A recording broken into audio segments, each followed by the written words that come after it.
প্রতিদিনের মতো অনেক ভোরে ঘুম থেকে উঠে পড়েছি। তখন বাজে ভোর 5:30।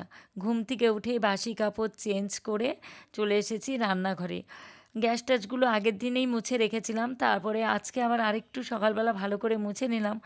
তার কারণ গোটাটা রাত যায়, রান্নাঘরে অনেক কিছু আরশোলা টারশোলা ঘুরে বেড়ায়, এই জন্য আবার পরের দিন সকালেও আরেকটু ভালো করে মুছে নিতে হয়।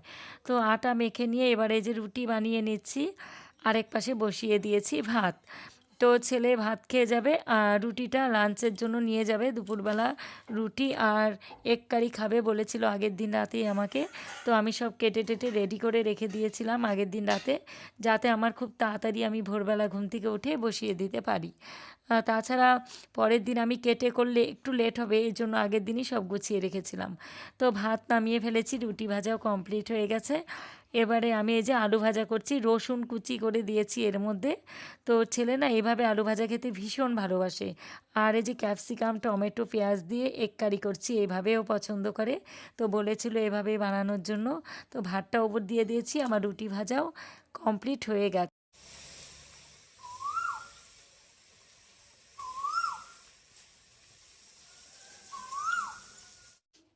তো বন্ধুরা, এই সময় কোকিলের ডাক কিন্তু খুব একটা শোনা যায় না। এত ভালো লাগছিল আমার রান্না করতে করতে কোকিলের ডাক, এই জন্য আপনাদের সঙ্গে একটু শেয়ার করলাম। তো রান্নাবান্না হাফ হয়েছে আর কিছুটা বাকি আছে।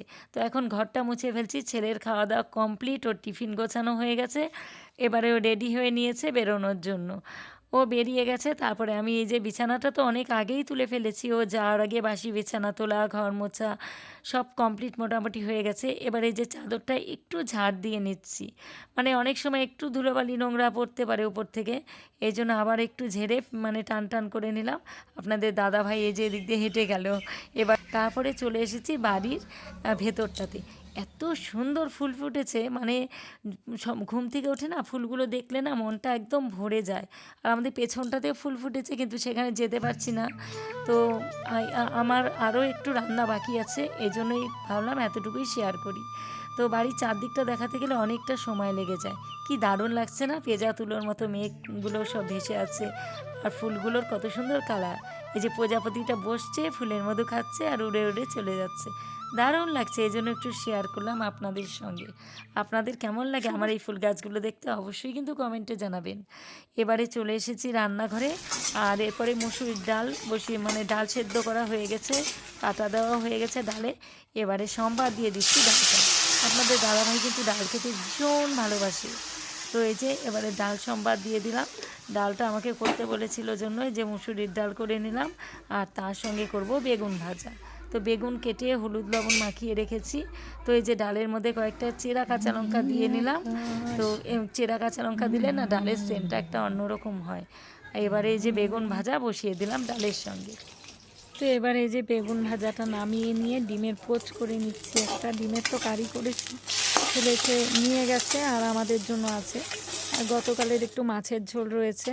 তো এবারে চলে এলাম এই যে বাড়ির সামনে কতগুলো কাপড় মেলার জন্য। তো এই কাপড়গুলো কাচা হয়েছে, এগুলোকে এই যে মেলার জন্য চলে এসেছি। কারণ এখন হচ্ছে দুপুর হয়ে গেছে, আর কয়েক ঘন্টাই রোদ পাবে, তারপরে তো আবার ছায়া পড়ে যাবে এই দিকটা। এই জন্য যত তাড়াতাড়ি সম্ভব কাপড়গুলোকে এখন মেলে দিচ্ছি।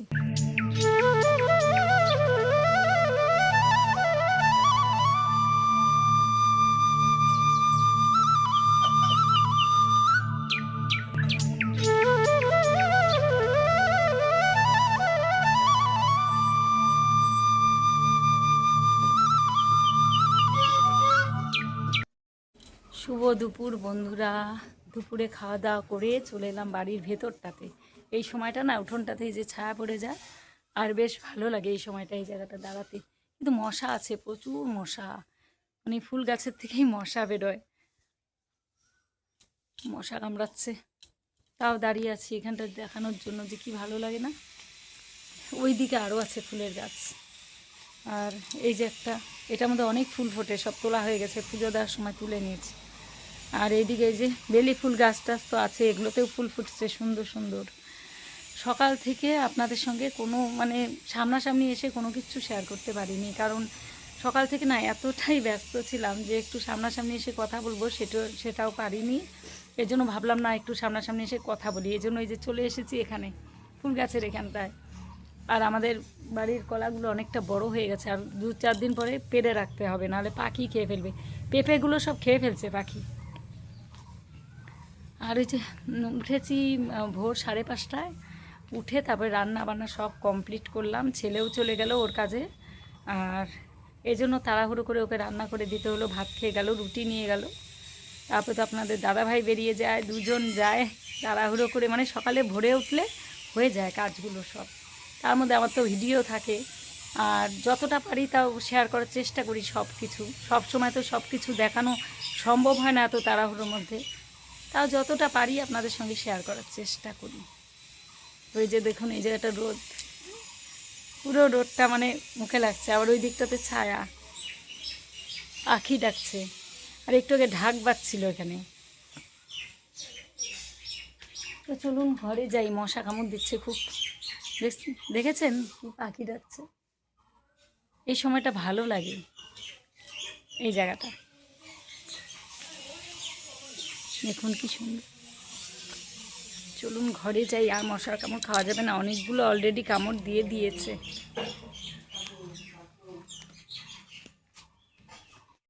বন্ধুরা একটা বিশেষ দরকারে বেরিয়েছিলাম, কিন্তু এখন এই যে পথে বৃষ্টি নেমে গেছে, এই দেখুন ঝমঝমিয়ে বৃষ্টি নেমে গেছে। এখন আমরা এই যে দোকানের শেডের মধ্যে দাঁড়িয়ে আছি, বৃষ্টি কমলে তারপরে বাড়ি যাব।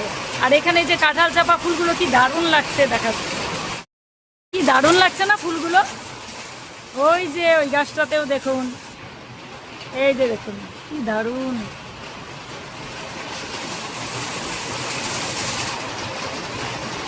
এই যে আপনাদের দাদা ভাই, ওর সঙ্গেই আসছিলাম, বৃষ্টির জন্য দাঁড়ালাম এখানে। এখানে আসো। বাড়ি ফেরার পথে হঠাৎ করে শিলাবৃষ্টি প্রচণ্ড পরিমাণে। আর প্রথমে আমরা এখানে সেলটা নিয়েছি, বাকি লোকগুলো এই যে এখানে এসেছে, দেখুন কতজন হয়ে গেছে, এখানে দাঁড়িয়ে আছি।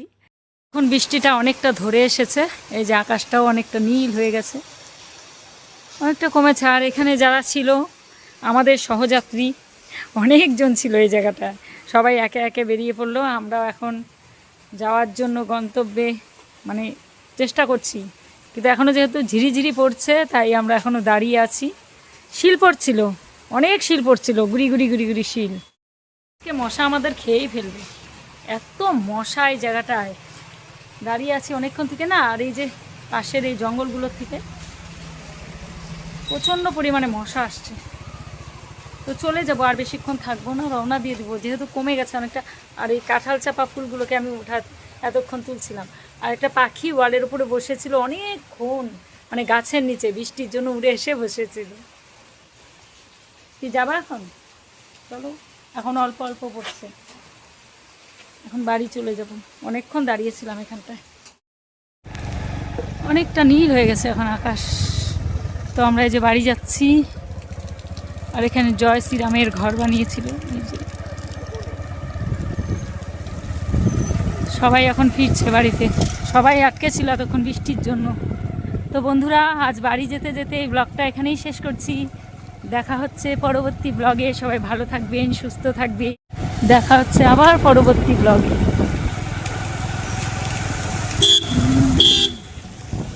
কত সুন্দর ফুল ফুটে আছে, দারুণ লাগছে।